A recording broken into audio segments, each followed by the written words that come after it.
Alhamdulillahirrahmanirrahim. Puji syukur kita panjatkan kepada Allah Subhanahu wa taala karena hari ini kita masih sempat menghadiri dan sama-sama belajar terkait diseminasi penyebaran pemahaman dan penerapan budaya positif di SD Impres Layang 3. Salam dan salawat senantiasa tercurah kepada junjungan kita Nabi Allah Muhammad SAW. Bapak Ibu, budaya positif ini sangat penting, sangat baik untuk peningkatan kualitas di sekolah kita. Budaya positif ini bisa dilaksanakan dalam lingkup kelas maupun dalam lingkup sekolah, yang harapannya adalah hal-hal positif ini siswa dapat sebarkan di rumah dan lingkungan dekat dia. Assalamualaikum warahmatullahi wabarakatuh. Waalaikumsalam warahmatullahi wabarakatuh. Alhamdulillahirrahmanirrahim. Segala puji bagi Allah Subhanahu wa taala atas segala nikmat rahmat dan nikmatnya, sehingga hari ini kita diberi kesempatan kembali untuk berkumpul di ruangan ini dalam rangka kegiatan diseminasi penyebaran pemahaman dan penerapan budaya positif pada pendidikan guru penggerak angkatan 10 di UPTS SD Impres Layang 3. Alhamdulillah tadi sudah dibuka oleh Bapak dan Ibu Kasri SPD.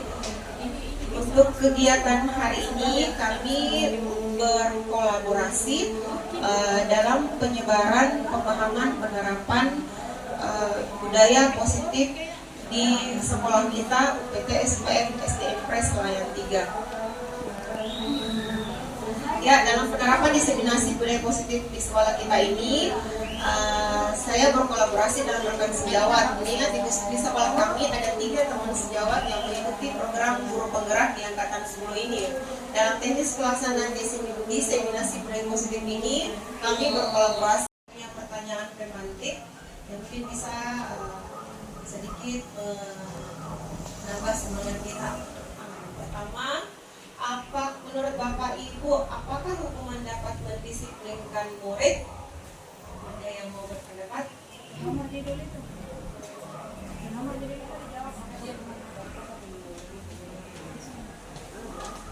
Assalamualaikum warahmatullahi wabarakatuh. Terima kasih atas kesempatan yang diberikan. Ada pertanyaan, apakah hukuman dapat mendisiplinkan? Untuk Ibu Anna.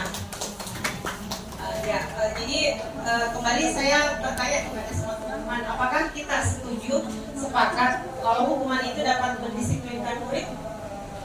Sepakat atau tidak, Bapak Ibu? Tidak.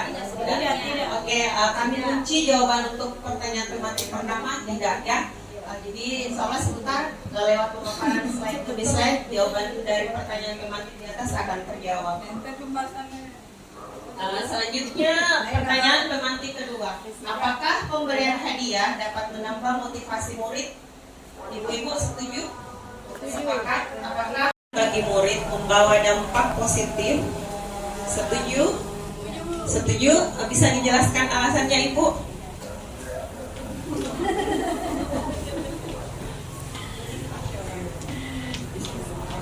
Assalamualaikum warahmatullahi wabarakatuh dan selamat siang. Ya. Jadi kalau saya sendiri melihat bahwa kita kembali lagi kita berada di lembaga pendidikan, di mana peran dan fungsi kita adalah untuk mendidik anak-anak. Bagaimana kemudian anak ini bisa merasa terdidik? Ya, kita perlu Di sini ada perubahan paradigma belajar. Perubahan paradigma belajar saat ini sangatlah berbeda dengan pembelajaran di masa silam, di mana pembelajaran yang biasanya hanya terpusat kepada seorang guru, kini beralih kepada murid, yang dirancang berdasarkan prinsip pembelajaran berdiferensiasi, sehingga murid-murid bisa belajar sesuai dengan tahap perkembangan kebutuhan masing-masing. Pembelajaran yang dulu bersifat satu arah, ini berubah menjadi interaktif. Tentunya perubahan ini dapat mewujudkan profil belajar Pancasila. Ya, jadi sebagai pendidik tentunya kita harus memahami bahwa anak didik kita itu di dalam kelas semuanya tidak sama, memiliki kebutuhan yang berbeda. Yang kedua, semua orang melihat hal yang sama.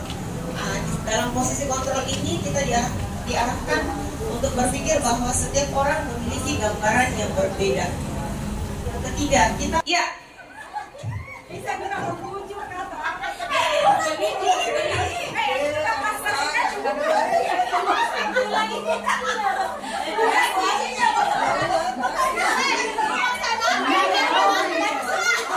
yang berhasil, ada yang berhasil, angkat tangannya berhasil. Oke, permainan selesai. Kita beri aplaus dulu untuk semuanya. Jadi mungkin ada upaya untuk berusaha mempertahankan apa yang menjadi hak kita. Memaparkan tentang stimulus respon ke posisi kontrol. Dari permainan tadi kita bisa di sini menggambarkan seorang guru dan anak. Anak didik kita itu telah terbentuk dengan karakter yang ada dari lingkungan mereka dan dari rumah mereka. Sekeras apapun kita sebagai seorang pendidik untuk masuk ke dalam diri anak kita, ingin merubah mereka menjadi seperti apa, namun ketika bawaan mereka seperti itu, maka seperti itulah. Jadi apa yang disampaikan oleh Ki Hajar Dewantara, bahwa kita pendidik bertugas sebagai penuntun. Kita tidak bisa memaksakan untuk merubah anak itu. Namun terkait upaya-upaya yang kita lakukan dalam menuntun anak didik agar mereka dapat berkembang sesuai dengan kodrat dan kamannya. Di sini juga ada yang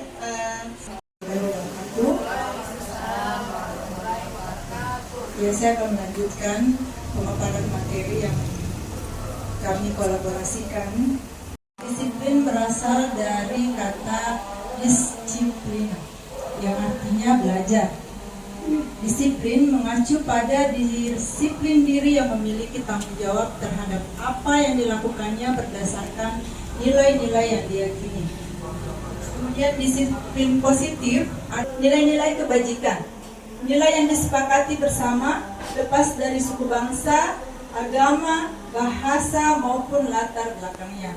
Di sini ada contoh nilai kebajikan institusi atau organisasi. Yang pertama itu Profil Pelajar Pancasila. Yang kedua, Ibo Primary Years Program.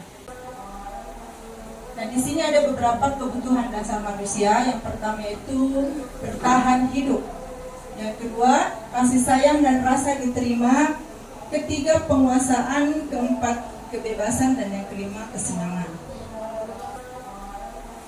Nah, di sini ada beberapa kebutuhan dasar manusia. Yang pertama itu jadi kita bisa lihat di sini posisi kontrol seorang guru itu ada 5. Yang pertama itu sebagai penghukum. Ini biasanya paling sering dilakukan oleh guru-guru yang ada di Indonesia kayaknya, kalau belum memahami apa itu bagaimana posisi kontrol seorang penghukum. Kemudian yang kedua pemantau, yang ketiga manajer, keempat teman, dan yang kelima pembuat merasa bersalah. Posisi kontrol aku sebagai apa? Yang pertama, saya kecewa sekali dengan kamu. Kira-kira ibu-ibu memposisikan diri ini sebagai posisi kontrol yang mana kalau pertanyaan yang pertama? Ini yang bisa kasih jawaban yang pertama. Saya kecewa sekali dengan kamu. Jadi ini kalimat yang diucapkan oleh seorang guru ya kepada siswa yang jadi di sini teman-teman bisa membayangkan dan benar, oh ini posisi kontrol sebagai pemantau, ini posisi kontrol sebagai teman. Jadi kalau pertanyaan pertama kira-kira berada di posisi kontrol yang mana? Tadi ada 5 posisi kontrol. Yang pertama sebagai penghukum, kedua pemantau, ketiga manajer, 4 teman, dan membuat posisi kontrol. Saya kecewa sekali dengan kamu. Ya, merasa bersalah, pembuat merasa bersalah. Yang kedua, kamu tidak pernah benar melakukannya. Apa rencanamu untuk menyelesaikan masalah ini? Manajer. Ayolah, lakukan demi Bapak Ibu ya. Kamu tidak pernah mendapat nilai jika tidak mengerjakan tugas. Itu sudah jelas penghukum. Jadi alhamdulillah kayaknya teman-teman sudah paham yang mana posisi kontrol yang dapat dilakukan oleh guru untuk pada saat siswanya melakukan suatu kesalahan di kelas, ya. Nah, di sini kita bisa lihat, di sini ada segitiga restitusi. Segitiga restitusi ini salah satu proses dialog yang dijalankan oleh guru agar dapat menghasilkan murid yang mandiri dan bertanggung jawab. Tidak menjadi orang dia inginkan dan kehidupan yang diinginkan. Jadi di sini ada kalimat yang bisa disampaikan kepada murid, yaitu seperti ini contohnya kurang lebih ya Bu. Mari kita sepakati gambaran sebuah kelas yang ideal menurut kamu. Kamu ingin menjadi orang seperti apa? Nah, jadi kalimat-kalimat seperti itu yang bisa disampaikan. Oke. Menstabilkan identitas. Ini adalah tahapan terakhir. Menstabilkan identitas yaitu berdasarkan prinsip bahwa membuat kesalahan bagian dari proses pembelajaran. Nah, di sini berbuat salah itu wajar. Kamu berhak merasa begitu, tidak ada manusia yang sempurna. Ibu juga pernah melakukan hal seperti itu. Ini kalimat yang bisa disampaikan ketika kita melakukan segitiga restitusi. Jadi di tahapan menstabilkan identitas, Sampaikan memaparkan materi terkait budaya positif. Teman-teman sekalian, ibu-ibu guru hebat SD layak 3, saya mengucapkan terima kasih banyak atas waktu dan kesempatannya menyampaikan terkait penyebaran penerapan budaya positif.